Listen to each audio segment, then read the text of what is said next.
তরকারিটা পুড়ে গেল না, হবে না সকালে কিচ্ছু কাজ হয়নি, পরে কাজ কত।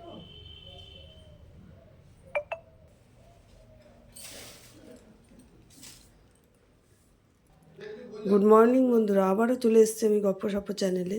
এই যে ঠাকুরঘর তো দেখেছেন, মন্দিরটাও দেখে নিয়ে আসছি, নিত্য পুজোর সব কিছু আপনাদেরকে দেখালাম। এবার চলুন আমাদের রান্নার সব কিছু দেখাবো। তবে একজনে আজকে আমাদের দুপুরে নিমন্ত্রণ আছে স্বাদের, তো সেরকম কিছু আর রান্না হয় তো হবে না, দেখা যাক এখন যা হয় সেটাই আপনাদের সাথে শেয়ার করব। এই যে আজকে আমাদের রান্না হবে বেগুন ভাজা, যে ডাল বসানো হয়েছে, মাছ হবে, শালগম দিয়ে আলু দিয়ে তরকারি,